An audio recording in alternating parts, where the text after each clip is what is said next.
Hello students, हम लोग sigma pi bond के बारे में जैसे बैलेंस बॉन्ड थ्योरी पढ़ रहे थे, जिसमें एक एनर्जी कंसिडरेशन था, फिर ऑर्बिटल ओवरलैप कंसिडरेशन, उसमें फिर हम लोग टाइप ऑफ कोवेलेंट बॉन्ड पढ़ रहे थे, जिसमें सिग्मा पाई डेल्टा और टाउ बॉन्ड ये पढ़ना है।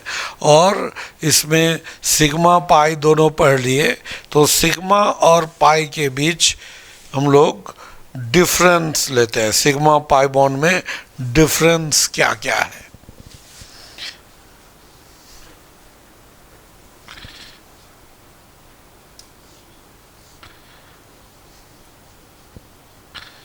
Differences between sigma and pi bonds.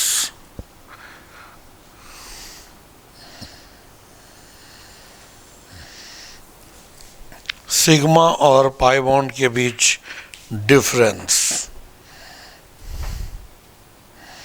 तो इसमें सबसे पहला, अगर इस तरह से हम लोग लिखते हैं, ये 3 कॉलम बनाते हैं। यहाँ पर ये सिग्मा बॉन्ड और इधर हम लोग लेते हैं ये पाई बॉन्ड, और इधर हम लोग रखते हैं उसका कैरेक्टर्स, जैसे एक नंबर, ये फॉर्म्ड बाय कैसे बनता है। सिग्मा बॉन्ड कैसे बताए थे, लीनियर ओवरलैपिंग से, है ना, linear overlapping of atomic orbitals. Atomic orbitals के लीनियर ओवरलैपिंग से सिग्मा बॉन्ड का फॉर्मेशन होता है। पाई बॉन्ड कैसे, साइड वाइज ओवरलैपिंग से। साइड वाइज ऐसे था ना, लैटरल, तो यहाँ क्या हो जाएगा, ये pi bond side wise overlapping या lateral overlapping. Side wise overlapping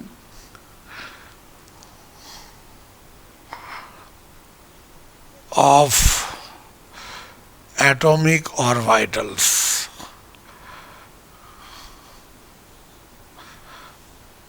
ये दूसरा,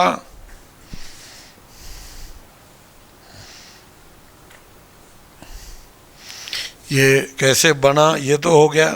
इसमें ऑर्बिटल कौन कौन सा इन्वॉल्व होगा, ऑर्बिटल्स इन्वॉल्व्ड, ये जब हम पढ़ा रहे थे उस समय सिग्मा पाई बॉन्ड में ये रिपीटेडली बता रहे थे। Sigma bond pure atomic orbital के ओवरलैपिंग से भी और हाइब्रिड ऑर्बिटल से भी बनता है। तो इसमें क्या हो जाएगा, both pure and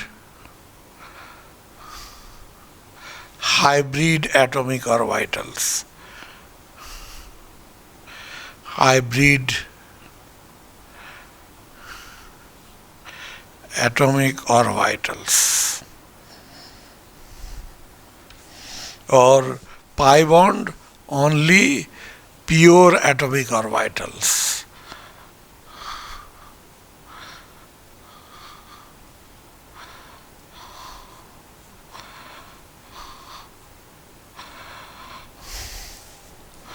only pure atomic orbitals.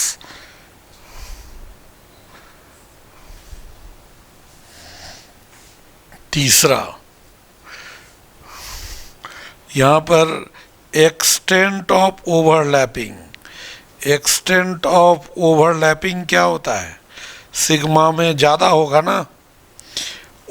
Extent of overlapping क्या, ये जो ओवरलैप कर रहा है, इस तरह से जो हम लोग ले रहे थे, ये एक्सिस, ये मान लीजिए दोनों ओवरलैप किया, तो इस जगह ऐसे ये वाला पोर्शन जो ओवरलैप होता है यही एक्सटेंट ऑफ ओवरलैपिंग, और पाई बॉन्ड में साइड से थोड़ा सा ओवरलैप करता है, इसीलिए पाई बॉन्ड का एक्सटेंट ऑफ ओवरलैपिंग कम होता है।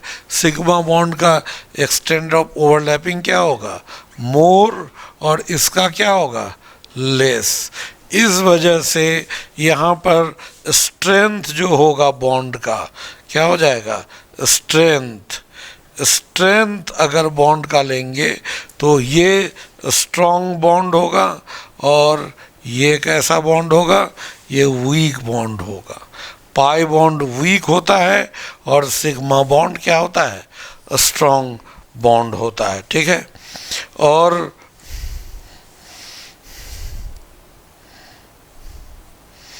ये पोजीशन ऑफ इलेक्ट्रॉन क्लाउड,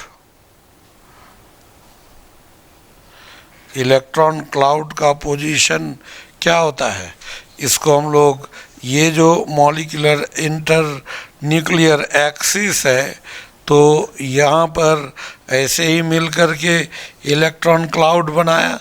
ये तो इलेक्ट्रॉन क्लाउड है, तो इसलिए क्या लिखेंगे, अलोंग मॉलिक्यूलर एक्सिस। ये मॉलिक्यूलर एक्सिस के अलोंग ही ना मिला, along molecular axis.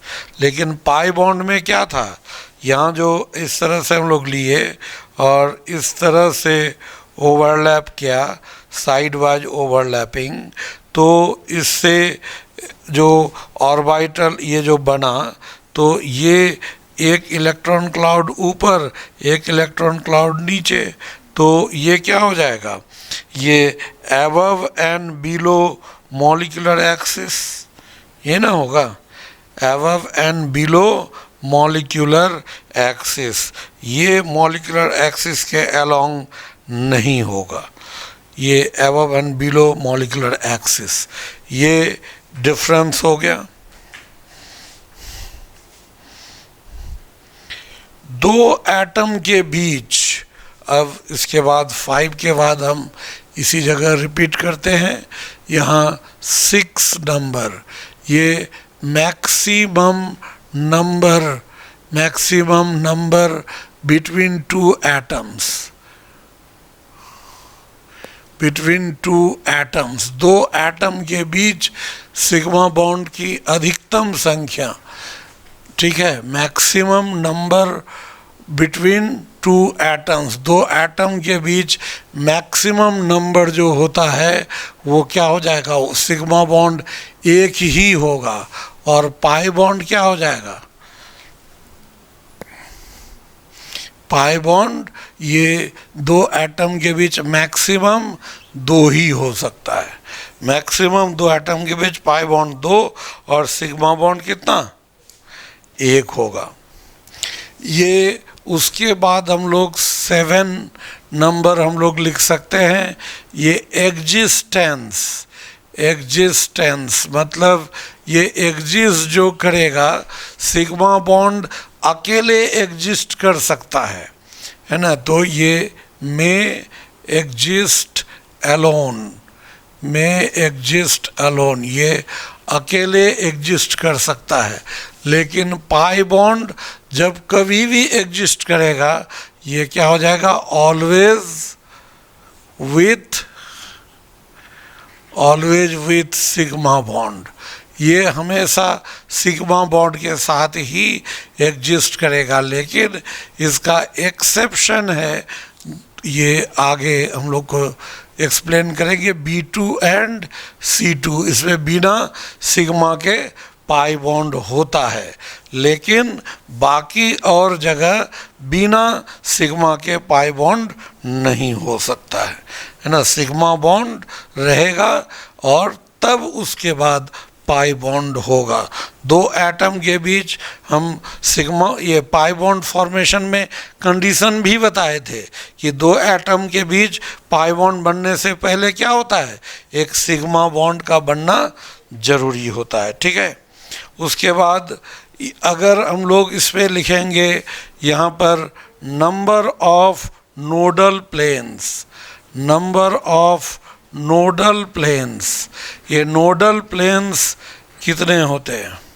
Nodal planes अगर लेंगे तो इसमें क्या हो जाएगा, number of nodal plane sigma bond में यहाँ पर नोड जो होगा, नोडल प्लेन इसमें एक भी नहीं होता है, और पाई बॉन्ड में नोडल प्लेन कितना होता है, एक। ऐसे जो होगा यहाँ पर, तो इस प्लेन में तो आपको इलेक्ट्रॉन मिल ही गया, तो नोडल प्लेन यहाँ पे ये नहीं होगा, दोनों से कॉमन गुजरेगा नहीं। लेकिन पाई बॉन्ड में एक ऊपर एक नीचे, और इससे होकर जो प्लेन गुजरेगा वो क्या होगा, नोडल प्लेन होगा। तो पाई बॉन्ड में एक नोडल प्लेन। और इसमें हम लोग अगर लिखेंगे ये रोटेशन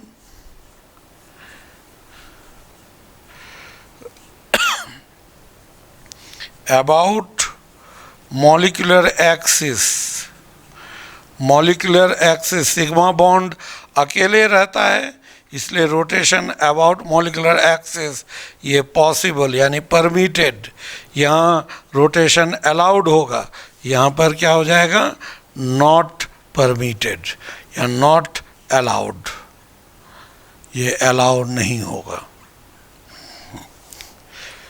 मॉलिक्यूलर एक्सिस के अबाउट रोटेशन क्या होगा, अबाउट मॉलिक्यूलर एक्सिस ये पॉसिबल है, क्योंकि दो एटम के बीच अगर एक ही बॉन्ड है, दो एटम के बीच एक बॉन्ड है, और यहाँ पर तो एक बॉन्ड के अबाउट ये सिग्मा बॉन्ड एक सिंगल बॉन्ड हुआ, और ये सिमेट्रिकल होता है, तो यहाँ रोटेशन होगा। लेकिन अगर डबल बॉन्ड आ गया तो रोटेशन नहीं होगा। ये आगे हम लोग मॉडल से इसको फिर एक्सप्लेन भी करेंगे, ऑर्गेनिक में भी आएगा।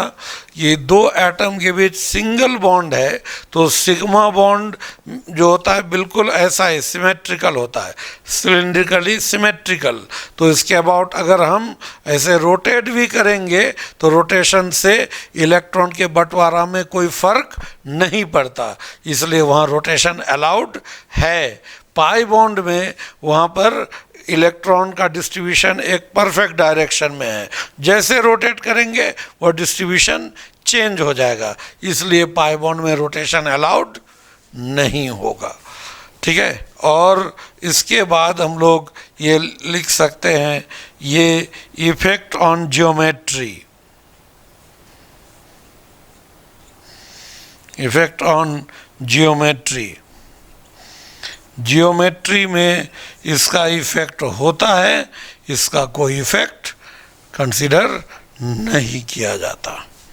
ठीक है, तो ये सब कुछ है इसका मेन डिफरेंसेस। डिफरेंस ऐसे बहुत सारे हैं, लेकिन ये कुछ मेन डिफरेंस हो गए सिग्मा और पाई बॉन्ड के बीच। अब हम लोग लेते हैं नेक्स्ट, यहाँ पर यह है calculation, calculation of sigma and pi bonds.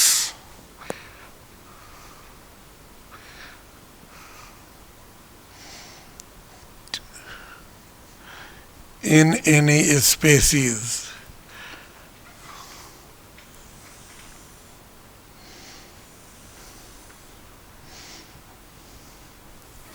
किसी भी स्पेसीज में कोई भी मॉलिक्यूल में सिग्मा बॉन्ड और पाई बॉन्ड कैलकुलेट करना होगा, गिनना होगा। कैसे हम लोग कैलकुलेट करेंगे, तो इसके लिए कुछ बेसिस है। बेसिस ये होगा, एक नंबर कि there can't be more than one sigma bond between two atoms, और दूसरा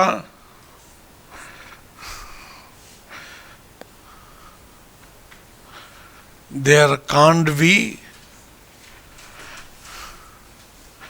any pi bond without sigma bond. Yeah.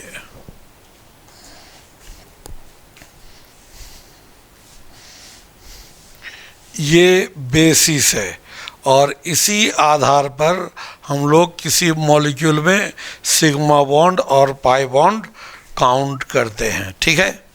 जैसे अब एग्जाम्पल हम लोग लेते हैं, एग्जाम्पल में हम लोग एक नंबर लिए, जैसे CH4 स्ट्रक्चर लिखना तो बता ही दिए हैं, तो इसका स्ट्रक्चर जो होगा C ऐसे H, ये H, ये H और H, तो ये CH4। बताइए अकेले है कौन सा बॉन्ड होगा? ये सिग्मा ही ना होगा, अकेले तो सिग्मा रहता है, पाई बॉन्ड रह ही नहीं सकता, तो यानी कि यहाँ सिग्मा बॉन्ड कितना हो जाएगा? 4 हो जाएगा।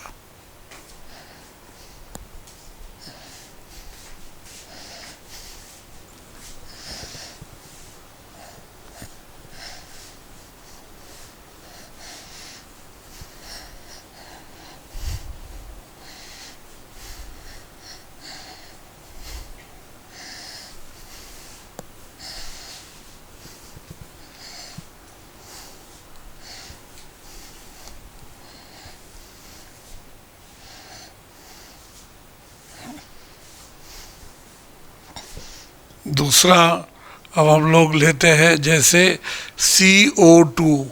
CO2 मॉलिक्यूल का स्ट्रक्चर क्या होगा? C डबल बॉन्ड O और C डबल बॉन्ड O, ये हो जाएगा CO2। तो यहाँ पर क्या होगा?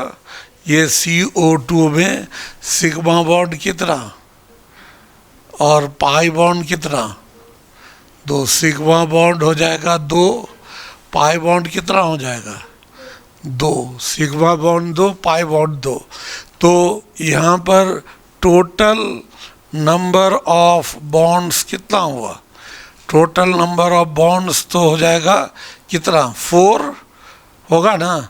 तो अगर पूछा जाए टोटल नंबर ऑफ ये electrons involve in bonding, electrons involved in bonding, ये इन्वॉल्व्ड इन बॉन्डिंग, तो क्या हो जाएगा? बॉन्डिंग में एक बॉन्ड में तो 2 इलेक्ट्रॉन, तो 4 बॉन्ड है तो 2 कितना इलेक्ट्रॉन इन्वॉल्व होगा? 8। तो अगर पूछा जाए CO2 में टोटल ऐसे कितने इलेक्ट्रॉन हैं जो बॉन्ड बनाने में भाग नहीं लिया, अगर ये पूछा जाए यहाँ पर, जैसे नंबर ऑफ इलेक्ट्रॉन्स, ये टोटल नंबर ऑफ इलेक्ट्रॉन्स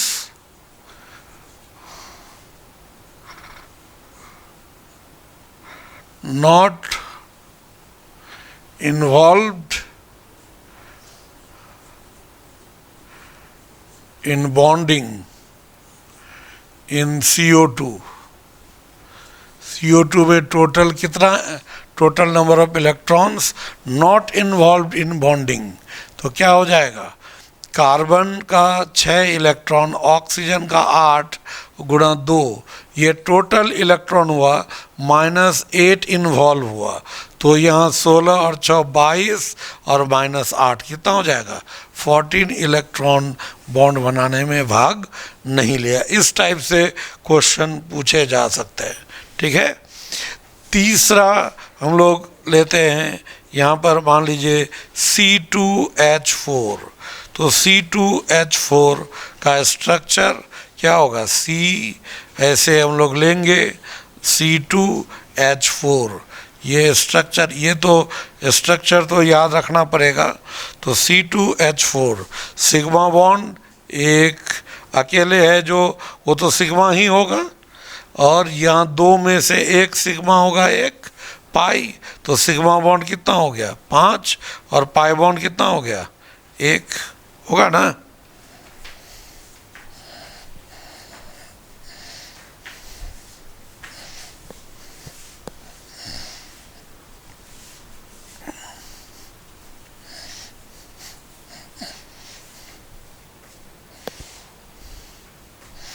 उसी तरह से अगर हम लोग को पूछा जाए C2H2 एसिटिलीन, तो HC ट्रिपल बॉन्ड C और H क्या हो जाएगा, तो अकेले है तो ये सिग्मा और यहाँ एक सिग्मा और 2 पाई, तो कितना सिग्मा हो गया 3 सिग्मा, पाई बॉन्ड कितना हो जाएगा 2।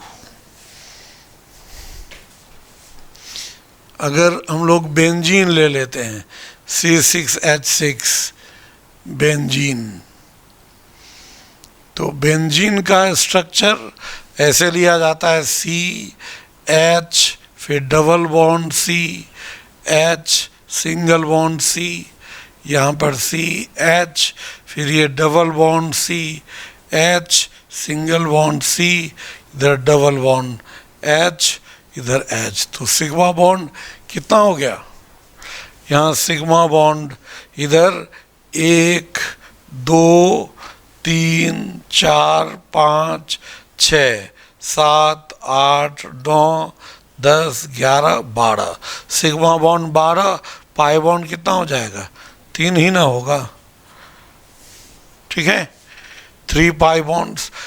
तो जब भी 2 बॉन्ड होगा तो इसी तरह से, अब अगर मान लीजिए 2 बॉन्ड जहाँ कहीं भी है तो 1 सिग्मा 1 पाई हो जाएगा, 3 बॉन्ड है तो 1 सिग्मा 2 पाई हो जाएगा।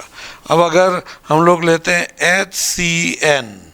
HCN, इसका स्ट्रक्चर क्या होता है HC ट्रिपल बॉन्ड N, तो क्या हो जाएगा 1 सिग्मा, इधर भी 1 सिग्मा और 2 पाई, तो यहाँ सिग्मा बॉन्ड हो जाएगा 2 और पाई बॉन्ड भी हो जाएगा 2।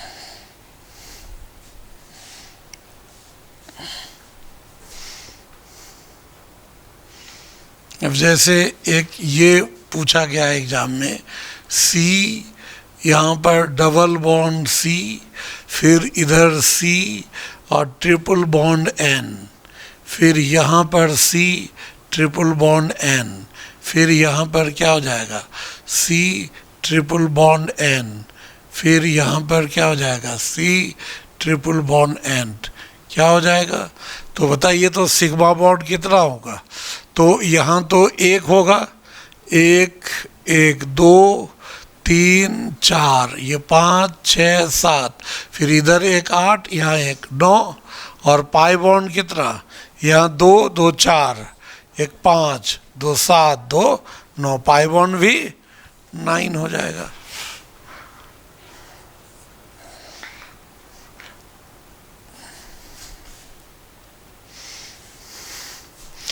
तो इसी तरीके से कोई भी मॉलिक्यूल का सिग्मा पाई बॉन्ड, अगर P4O10, इसका स्ट्रक्चर हम लिखना पहले बताए हैं, तो P4O10 का ऐसे होता है P, फिर O P O P, फिर O P, ऐसे होगा, फिर यहाँ O P, इधर O P, और यहाँ double bond O, double bond O, ये डबल बॉन्ड O और डबल बॉन्ड O, तो देखिए कितना सिग्मा कितना पाई, अकेले क्या होगा सिग्मा 1 2 3 4 5 6 7 8 9 10 11 12 13 14 15 16, तो सिग्मा बॉन्ड कितना हो जाएगा 16 और पाई बॉन्ड कितना हो जाएगा 4, 4 ही ना डबल बॉन्ड है, तो पाई बॉन्ड कितना हो जाएगा 4।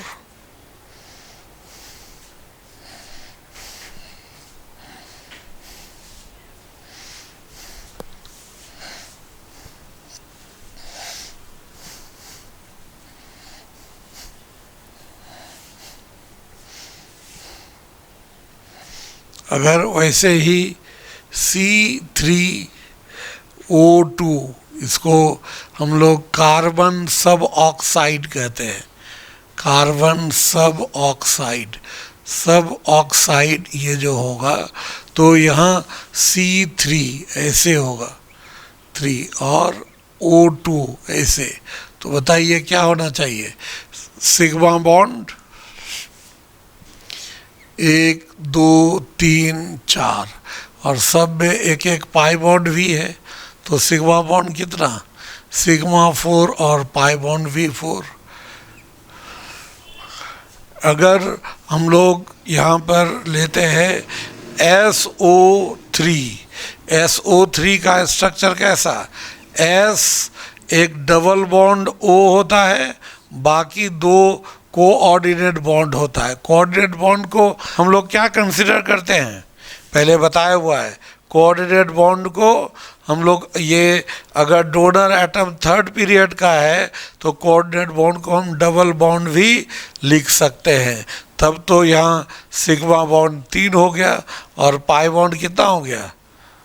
3। तो सिग्मा 3 और पाई बॉन्ड भी कितना हो जाएगा? 3। इस तरह से लिख सकते हैं।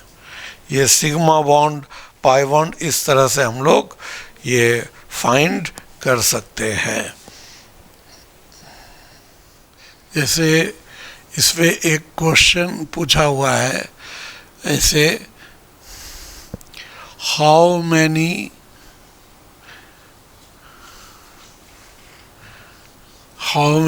Sigma and pi bonds, sigma and pi bonds between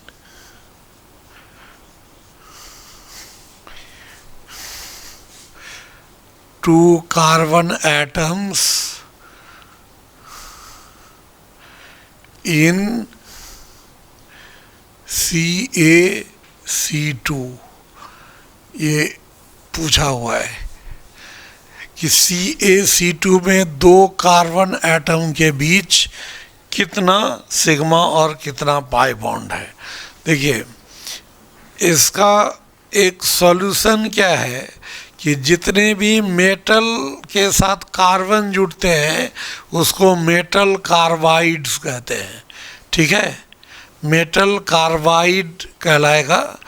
और मेटल को छोड़ दिया जाए तो कार्बन वाले पोर्शन को कार्बाइड कहेंगे, और ये वाटर के साथ रिएक्ट करके यहाँ पर मेटल हाइड्रोक्साइड बनाएगा, मेटल हाइड्रोक्साइड बनाएगा और फिर यहाँ पर एक हाइड्रोकार्बन बनाएगा। मेटल हाइड्रोक्साइड बनाता है और क्या बनाता है? हाइड्रोकार्बन बनाता है। तो इस कार्बाइड और हाइड्रोकार्बन, इसमें क्या होगा?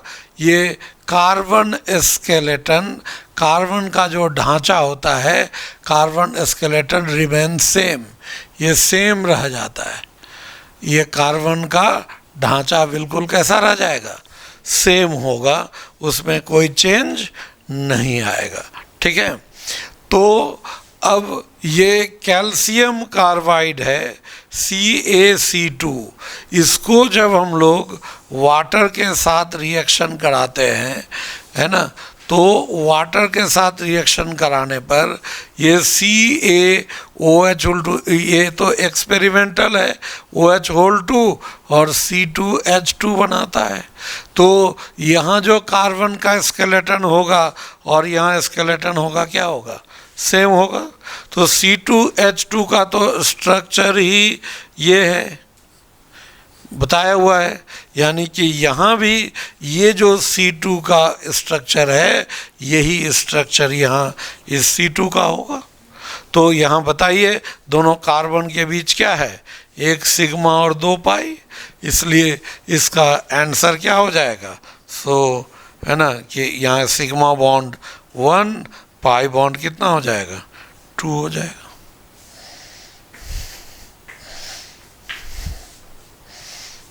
उसी तरह से ये क्वेश्चन पूछा गया है, how many sigma and pi bonds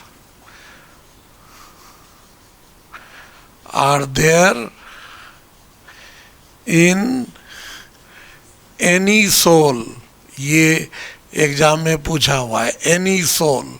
तो हम लोग को तो मेन प्रॉब्लम यही है ना, एनी सोल।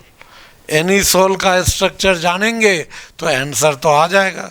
तो इस पे देखिए एनी सोल क्या होता है, ये कार्बन ऐसे, ये 6 कार्बन, बेंजीन रिंग तो रहेगा ही, ऐसे 6 कार्बन होगा और यहाँ O होगा, यहाँ CH, H और H, और बाकी सब में एक एक हाइड्रोजन हो जाएगा। अब बताइए तो कितना हो जाएगा सिग्मा बॉन्ड, बताइए सिग्मा बॉन्ड कितना, 1 2 3 होगा ना, ये 1 2 3 4 5 6 7 8 9 10 11 12 13 14 15 16 16 सिग्मा, और पाई बॉन्ड तो मात्र 3 ही हुआ ना, पाई बॉन्ड 3 है ना। इसी तरह से अगर मान लीजिए ये क्वेश्चन पूछा जाए, how many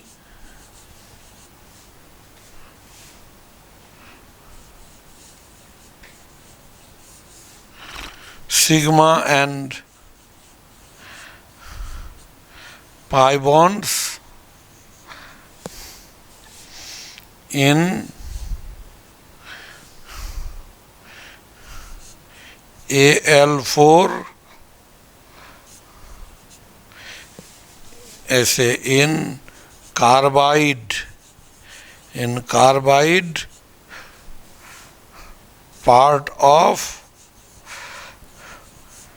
Al4C3 aluminium carbide. तो इसमें क्या होता है, अभी हमने बताया कि मेटल कार्बाइड को जब कभी भी पानी के साथ रिएक्शन कराएंगे, तो ये रिएक्शन जब भी कराएंगे तो यहाँ पर क्या बनेगा, ये मेटल का हाइड्रोक्साइड बनता है और यहाँ पर मीथेन गैस बनता है। एल्युमिनियम कार्बाइड में हाइड्रोकार्बन, तो मीथेन में 2 कार्बन है ही नहीं, यानी कि कार्बन कार्बन के बीच कोई बॉन्ड है ही नहीं, इसलिए सिग्मा बॉन्ड कितना 0 और पाई बॉन्ड भी कितना हो जाएगा, यानी Al4C3 में हम लोग के दिमाग में आएगा क्या, C3 है तो उसमें 3 कार्बन के बीच कुछ ना कुछ होगा, लेकिन वहाँ कार्बन आपस में किसी भी बॉन्ड के द्वारा जुड़ा हुआ नहीं है, वहाँ सिग्मा बॉन्ड 0, पाई बॉन्ड भी क्या हो जाएगा 0।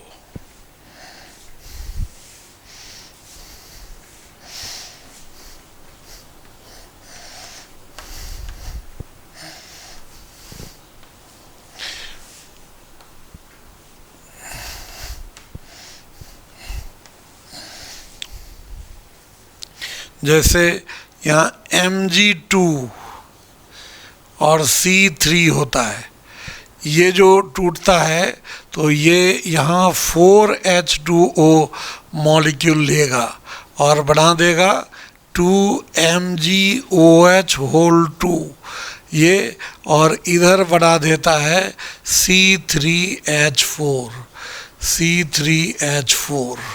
तो यहाँ क्या हो जाएगा C3H4, तो C3H4 और ये वाला पोर्शन और ये पोर्शन तो सेम होगा, तो यहाँ C3H4 का स्ट्रक्चर ये होता है। तो और यहाँ H, तो यहाँ अगर हम इस पोर्शन में पूछा जाए, इस पोर्शन में सिग्मा बॉन्ड कितना हुआ 2 और पाई बॉन्ड कितना हो गया 2 होगा ना। तो Mg2C3 में ये कार्बन वाले हिस्से में सिग्मा पाई बॉन्ड कितना होगा ये निकल जाएगा। तो इस तरह से ये मेटल कार्बाइड में सिग्मा पाई बॉन्ड कैसे निकालते हैं ये स्पष्ट हो गया।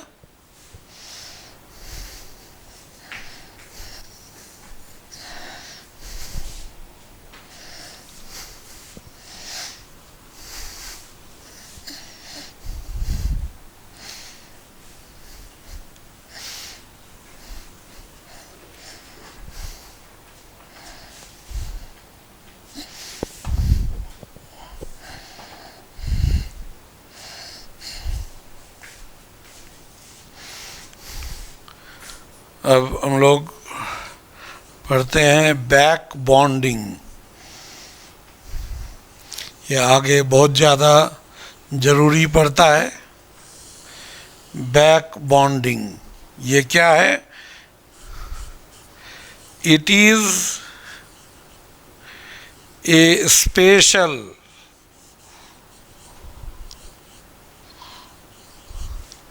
kind of it is a special kind of pi bond. It is a special kind of pi bond where the electrons, a shared pair of electrons, move from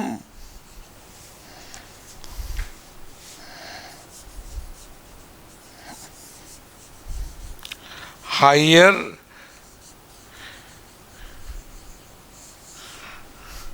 electronegative atom to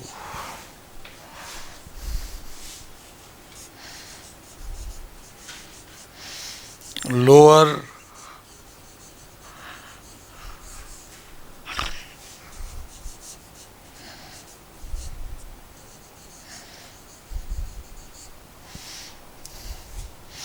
electronegative atom.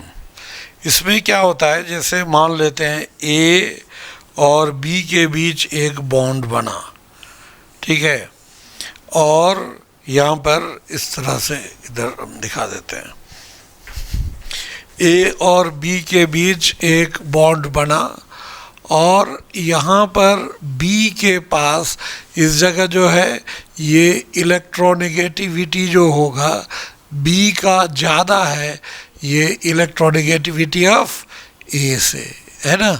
तो ये B का ज़्यादा है, इधर अगर ज़्यादा होगा तो ये जो सिग्मा बॉन्ड बना है ये सिग्मा बॉन्ड का इलेक्ट्रॉन किधर जाएगा? बी की तरफ जाएगा। लेकिन बदले में यहाँ बी के पास ये एक जो लोन पेयर है और ए के पास एक वैकेंट और वाइटल है, ये इलेक्ट्रॉन यहाँ से इधर आएगा, ये इधर ओवरलैप करेगा, तो इधर खींच रहा है इधर सिग्मा बॉन्ड को, और पाई बॉन्ड बनने में इलेक्ट्रॉन किधर मूव कर रहा है? हायर से लोअर। बॉन्डिंग में जनरली क्या होता है? लोअर इलेक्ट्रोनेगेटिव एटम से हायर की तरफ जाता है, वो जनरल कंडीशन है। उसका उल्टा होगा तभी तो नाम होगा बैक बॉन्डिंग। तो बैक मतलब ही उल्टा, तो यहाँ क्या हो जाएगा? हायर से लोअर नहीं, ये लोअर से हायर नहीं बल्कि हायर से लोअर की तरफ मूव करेगा, ठीक है। तो ये एक खास तरह का पाई बॉन्ड है और जिसमें ये bonded pair of electron higher electronegative atom से लोअर इलेक्ट्रोनेगेटिव एटम की तरफ मूव करता है। ये बैक बॉन्डिंग हुआ, इसको हम लोग सिनर्जेसिस भी कहते हैं। इट इज ऑल्सो कॉल्ड सिनर्जेसिस, इसको सिनर्जेसिस भी कहते हैं। सिनर्जेसिस मतलब सिनर्जेसिस आपसी लेन देन के वजह से जो संबंध स्थापित होता है। तो ये एक तरफ से ले रहा है सिग्मा बॉन्ड को और दूसरे तरफ से पाई बॉन्ड के लिए इलेक्ट्रॉन दे रहा है, दोनों काम हो रहा है, इसलिए इसको क्या कहते हैं? सिनर्जेसिस कहते हैं। तो ये कंडीशन क्या है? ये बैक बॉन्डिंग का कंडीशंस फॉर बैक बॉन्डिंग।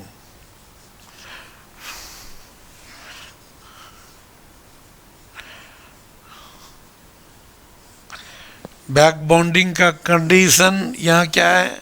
सबसे पहला कंडीशन जो हायर इलेक्ट्रोनेगेटिव एटम है, द हायर इलेक्ट्रोनेगेटिव एटम, इसका कंडीशन तो यही है कि पहले यहाँ पर क्या हो जाएगा, ए और बी के रेस्पेक्ट में हम लोग चेक कर रहे हैं, ए और B.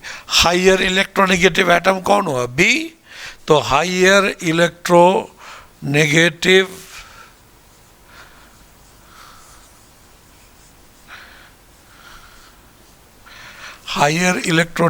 Atom B must have at least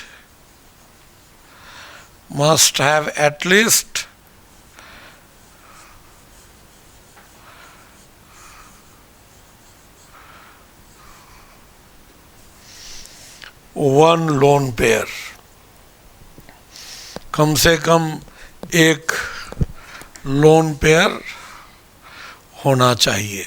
दूसरा, the lower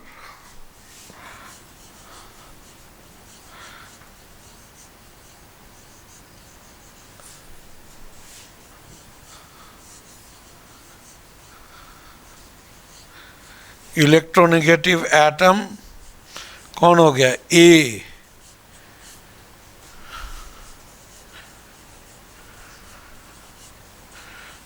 should have a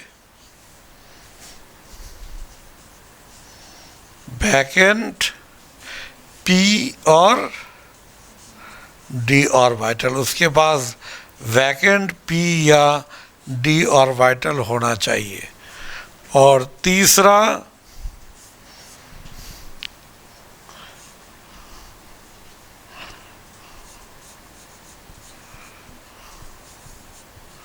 the size of A and B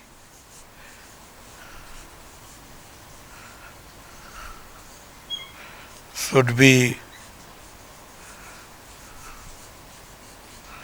smaller।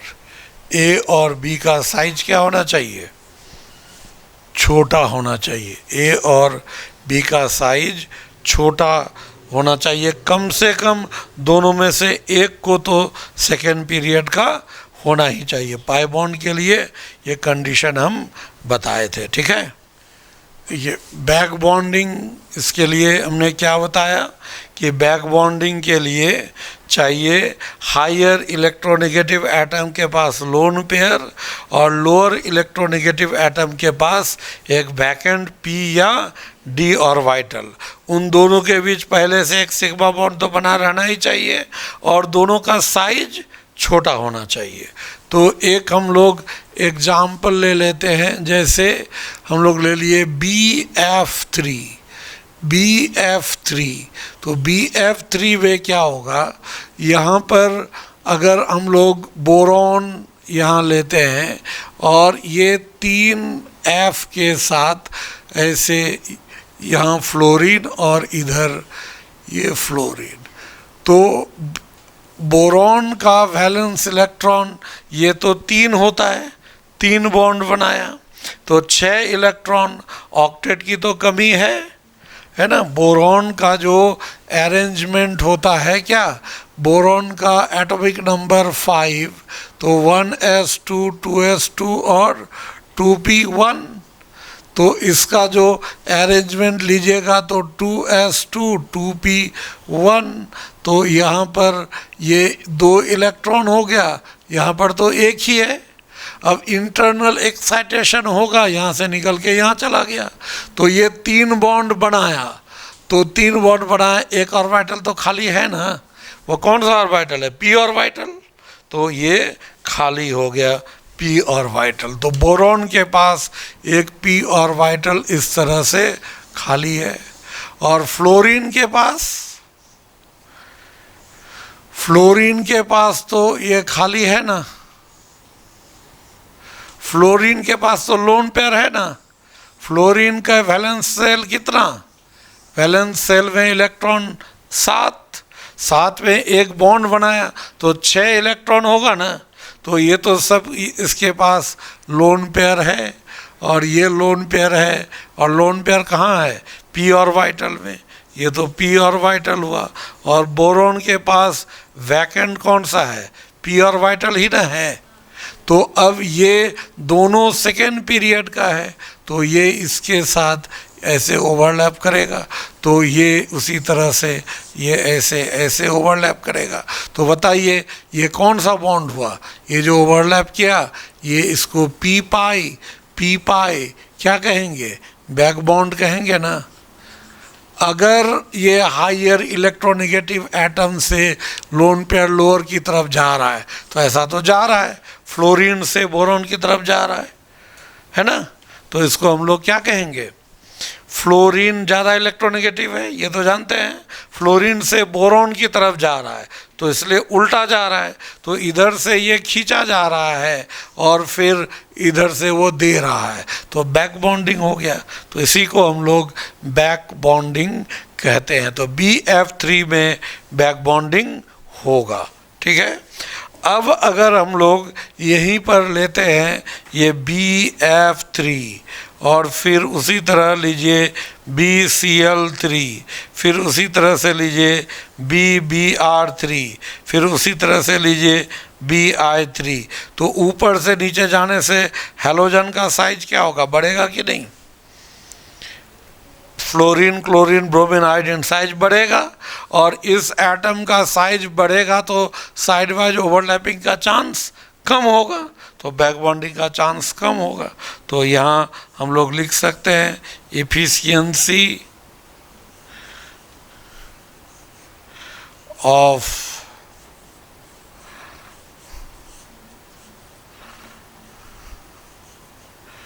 Back bonding decreases as the size of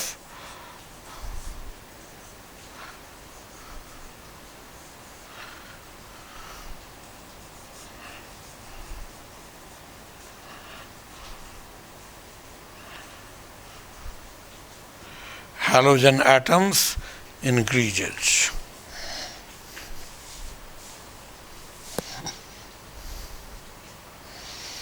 halogen atom का साइज यहाँ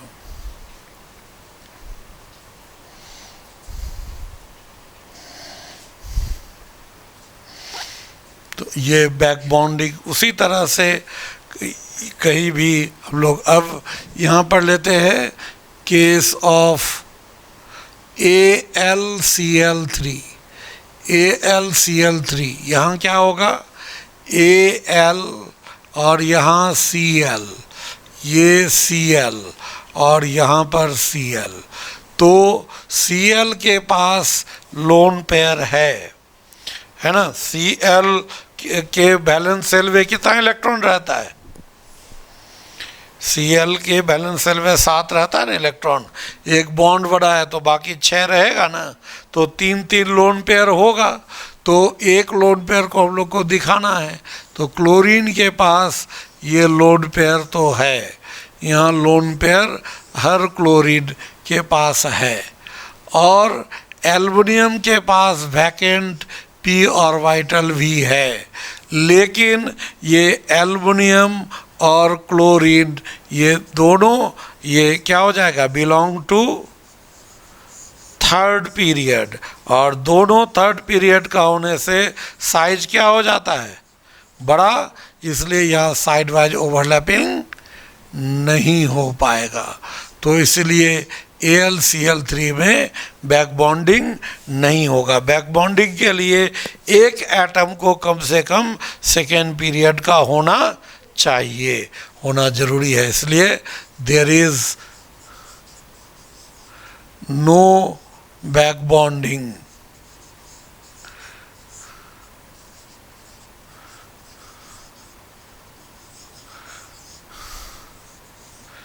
in AlCl3।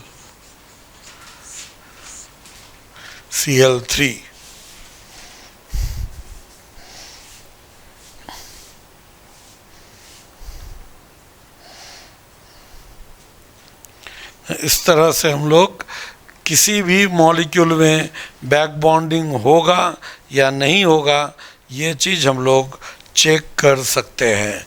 अब अगर हम लोग एक लेते हैं यहाँ पर, इसमें CF3+, तो क्या हो जाएगा, C और 3F हो गया, 3F। तो फ्लोरीन के साथ हमेशा फ्लोरीन में 3 लोन पेयर होता है, और ये लोन पेयर तो होगा ही, ये लोन पेयर फ्लोरीन में तो होगा ही।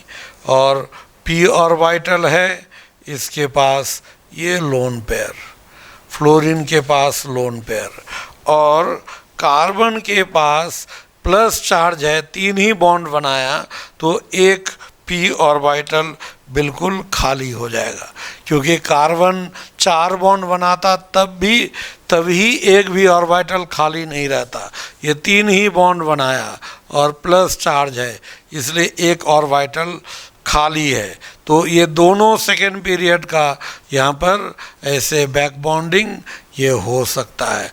तो इस जगह हम लोग कह सकते हैं पी पाई, कार्बन का भी P, फ्लोरीन का भी P, तो P pi back bonding is possible.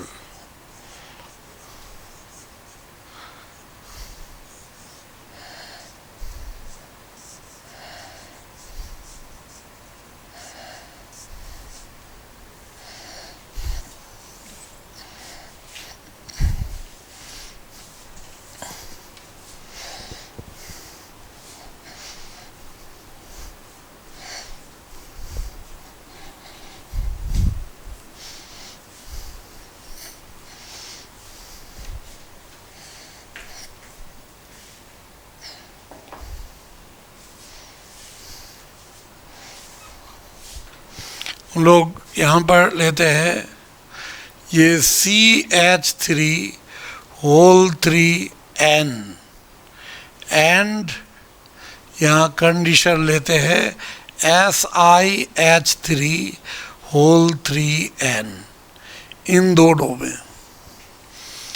इन दोनों का कंडीशन। तो यहाँ पर नाइट्रोजन है, इसके साथ 3 यहाँ कार्बन है, कार्बन, तो नाइट्रोजन के पास ये एक लोन पेयर है, लेकिन कार्बन के साथ तो 3 हाइड्रोजन है ना, 3 हाइड्रोजन, तो कार्बन का तो ऑलरेडी 4 बॉन्ड हो गया, तो कार्बन के पास कोई वैकेंट ऑर्बिटल है नहीं है, कोई लोन पेयर है नहीं है, लेकिन इसके पास, नाइट्रोजन के पास लोन पेयर है।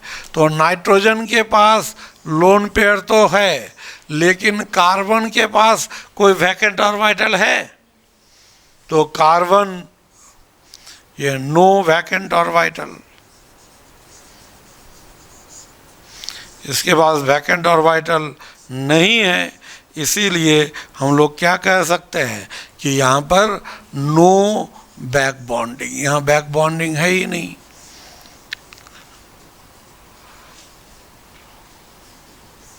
अब हम लोग इसको लेते हैं,